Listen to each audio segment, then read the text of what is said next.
and now staying in tents in west of Khan Yunis, Al-Mawasi. My brother told me, subhanAllah, when I read the ayah, where Allah subhanahu wa ta'ala says, وَلَنَبْلُوَنَّكُمْ, what are those who read the Quran? وَلَنَبْلُوَنَّكُمْ بِشَيْءٍ مِنَ الْخَوْفِ وَالْجُوعِ وَنَقْصٍ مِنَ الْأَمْوَالِ وَالْأَنفُسِ وَالثَّمَرَاتِ وَبَشِّرِ الصَّابِرِينَ. You will be tested with fear. I was in Gaza last May with the team of, mashallah, top surgeons and medical professionals. I can tell you the fear that we have experienced, like the rest of the people of Gaza, that no one maybe have ever experienced. Feeling and seeing the bombs falling within, let's say, 1,000 feet away from you is an experience that I'm sure no one has maybe seen before, maybe some. But when you are in a building that is shaking in the middle of the night without electricity, without you seeing even a couple of feet in front of you, it's a scary experience. And that's what the people of Gaza have been experiencing for the past 10 months. And he was telling me that everything that this ayah says, that Allah subhanahu wa ta'ala says in this ayah, applies to us. وَلَنَبْلُوَنَّكُمْ بِشَيْءٍ مِنَ الْخَوْفِ, fear, وَالْجُوعِ, hunger, وَنَقْصٍ مِنَ الْأَمْوَالِ وَالْأَنفُسِ. Some people in Gaza have not received their salaries for 10 months. And even those who receive their salaries, they are deposited in the bank as numbers. They cannot get cash out of the ATM machine or the bank. Imagine for you and your family having received a salary or having been paid for the past 10 months, right? It's a tough experience. We often say we have solidarity with Gaza, but what does it mean? My dear respected brothers and sisters, Gaza has been sleeping in the dark for 10 months, while the Middle East produces more than 30 million barrels of oil per day. Isn't that shameful? What are we going to say to Allah subhanahu wa ta'ala when we meet Him? What have you done for the people of Gaza? But subhanallah, as I said, Gaza is al-kashifa. لِيَمِيزَ اللَّهُ الْخَبِيثَ مِنَ الطَّيِّبِ. This is the time. You can tell through the Gaza experience who is a believer from who is a hypocrite.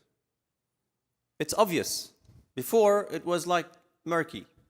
Today, it's a clear cut. The people of Gaza have been hungry for the past 10 months. Wallahi, when I was in Gaza last May, we struggled to find water for me and my team. I went to Gaza and spent literally 3 weeks and came out of Gaza, have lost more than 15 pounds. In 3 weeks, can you imagine someone who's been in Gaza for 10 months, haven't eaten a proper meal? The people in the north of Gaza have not seen meat or fruit for the past 10 months. So when you go back home and eat, think of the people of Gaza and make dua for the people of Gaza. But what we've learned from the experience of Gaza is one thing, at least I have learned, the concept of victory. The concept of victory. Historically, we used to say, إِنَّ اللَّهَ لَا يُغَيِّرُ مَا بِقَوْمٍ حَتَّى يُغَيِّرُ مَا بِأَنفُسِهِمْ, which means, many of us tend to translate this or interpret this, that Allah will not grant us victory unless we change ourselves and until all Muslims have the same level of iman across the board. That is not true. And if you read history, that actually proves that you don't have everyone to be exactly at the same level of iman for Allah to grant you victory. Right? In fact, when the Prophet Muhammad sallallahu alaihi wasallam was going to the battle of Hunayn, Allah subhanahu wa ta'ala says, وَيَوْمَ حُنَيْنٍ إِذْ أَعْجَبَتْكُمْ كَثْرَتُكُمْ فَلَمْ تُغْنِ عَنْكُمْ شَيْئًا وَضَاقَتْ عَلَيْكُمُ الْأَرْضُ بِمَا رَحُبَتْ ثُمَّ وَلَّيْتُمْ مُدْبِرِينَ. There was no more numbers at that time like the people of Hunayn.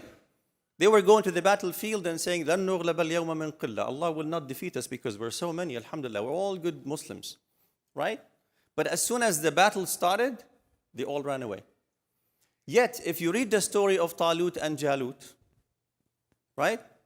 The narrations say that Talut, when he left for the battle, there were more than 300,000 soldiers with him. But when he crossed the river, I don't want to recite all the ayat, inshallah many of you know those ayat, right? وَلَمَّا فَصَلَ طَالُوتُ بِالْجُنُودِ قَالَ إِنَّ اللَّهَ مُبْتَلِيكُمْ بِنَهَرٍ فَمَنْ شَرِبَ مِنْهُ فَلَيْسَ مِنِّي وَمَنْ لَمْ يَطْعَمْهُ فَإِنَّهُ مِنِّي إِلَّا مَنِ اغْتَرَفَ غُرْفَةً بِيَدِهِ فشربوا منه إلا قليلا منهم فلما جاوزه هو الذين آمنوا معه قالوا لا طاقة لنا اليوم بجالوت وجنوده قال الذين يظنون أنهم ملاقوا الله كم من فئة قليلة غلبت فئة كثيرة بإذن الله. Right? وما النصر إلا من عند الله. Gaza taught us today that victory is from Allah. It's not about numbers. It's not about عدة أو عتاد. وأعدوا لهم ما استطعتم. Prepare whatever you can. And subhanallah, the Israeli army has been chasing its tails in the streets of Gaza for the past 10 months, and they have not been able to achieve victory. This is a sign that Allah subhanahu wa ta'ala is watching. If you think that the battlefield is usually run by guns and tanks and airplanes or jet fighters, you're wrong. Read Surah Al-Anfal. إذ يوحي ربك إلى الملائكة أني معكم فثبتوا الذين آمنوا سألقي في قلوب الذين كفروا الرعب فاضربوا فوق الأعناق واضربوا منهم كل بنان.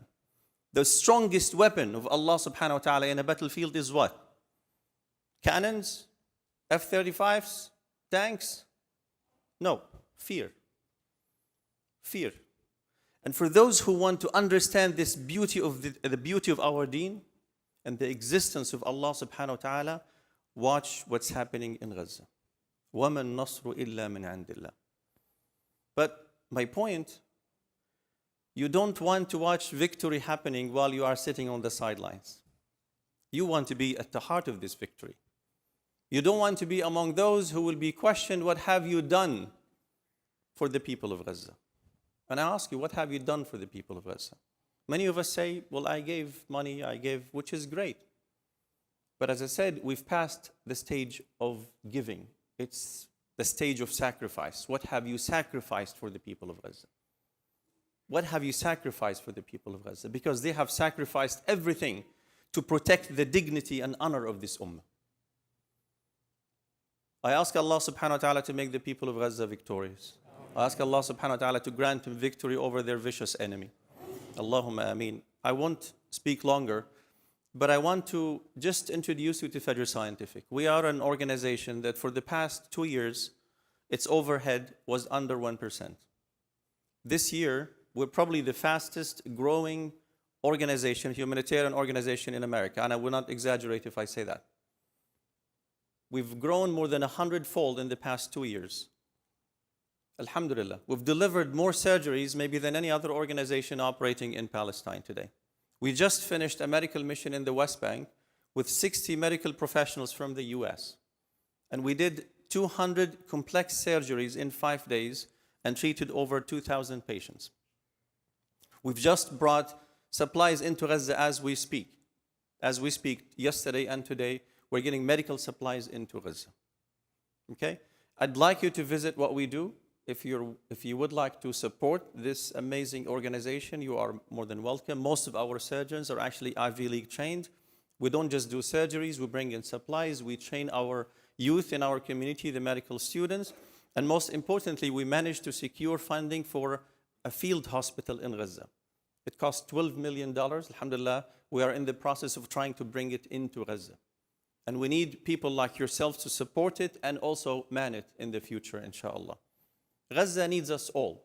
36 hospitals have been destroyed in Gaza, including the Shifa hospital, the main center the main medical center in the central and the north of Gaza.